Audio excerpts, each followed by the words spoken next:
It's one of the biggest car rally races and motorcycle races in the world. It used to be held in Senegal, but they moved it over to South America, and there is a Canadian participating in the race, and it's called the Dakar Rally.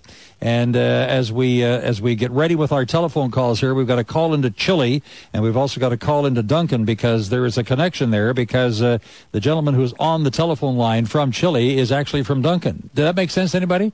Good, all right. So Don Hatton of Duncan, BC is the most experienced motorcycle rally racer in Canada, and he entered the Dakar 4 times previously but has never made it past the 4th day of a 15-day event.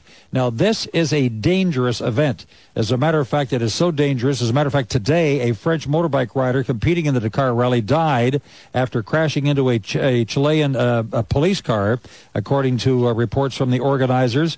And there's been many accidents on this particular rally.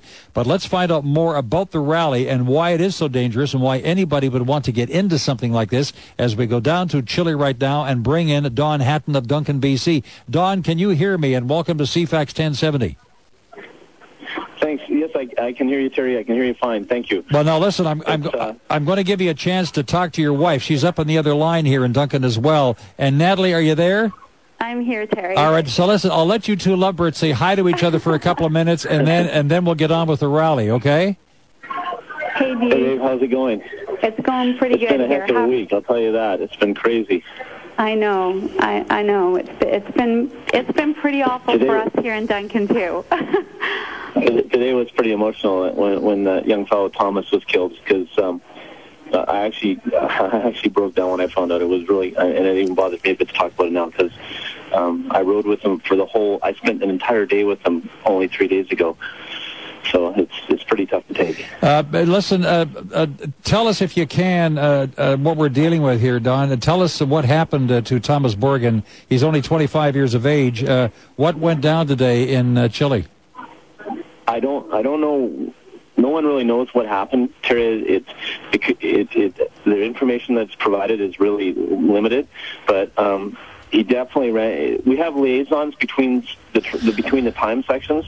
So today was a 600-kilometer day for the riders, and so 200 kilometers of it was just getting to the starting line of the race.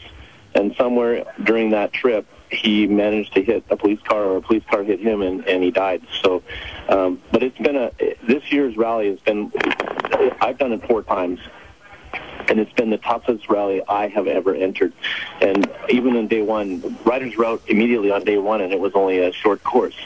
And by day two, one rider had already broken his back, one rider broke his collarbone. Good Lord! Very many serious injuries. So it's been a difficult race this year.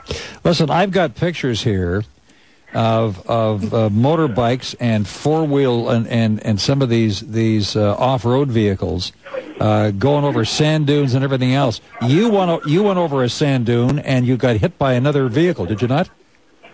That's correct. So my biggest fear in rally has always been getting struck by the race cars or the race trucks because they're so much faster than we are, and so. And they don't really give you a lot of room when they pass you. And on a motorcycle, sometimes we're in difficult terrain and we're moving all over the course. And what they're supposed to do is there's a warning device that all the vehicles have, the trucks and cars have, where they hit it. And within 200 meters, the rule is within 200 meters of a motorcycle, they're supposed to push this sentinel alarm, and it gives me a warning that they're there, so I don't cross in front of them.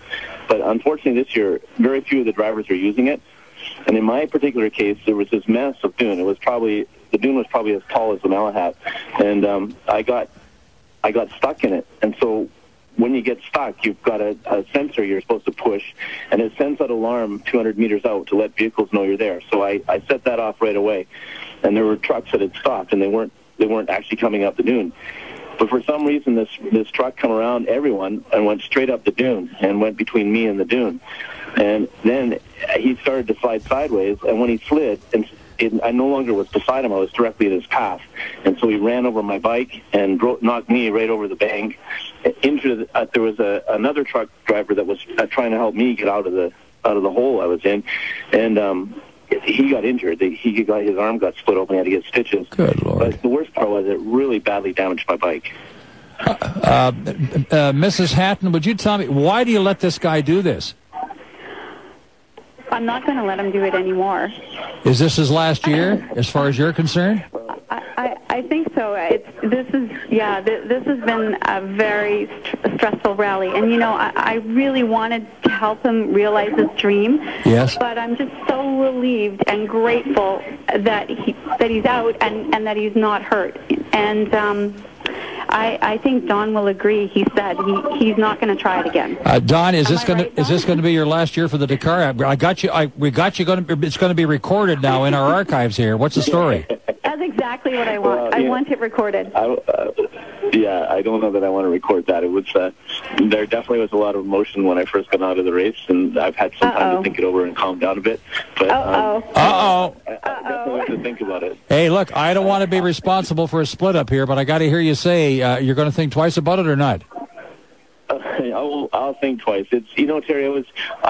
I had the best opportunity ever this year. I had a really good bike, and everything was going my way, and I made it through the most difficult stage of the dunes. And the way I got knocked out of the race was so disappointing because my bike got run over on kilometer 66 of the day. I still had 200 kilometers to go for the day, and I put it back together. It was all bent, and I managed to.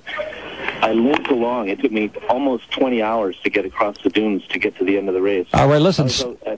Stay where you are, and because I know you're not going to move right now, and I'm going to talk to you. I want to get some history about the Dakar, and I want to find out, the why it's being run in South America now, and we'll find out more about the kind of adrenaline rush that people get when they enter this race. Natalie, you stay where you are as well, because I'm sure you want to talk to Don as the program goes on, but we'll put you on hold, and we'll be with you in a few moments as well. Back with you right after this.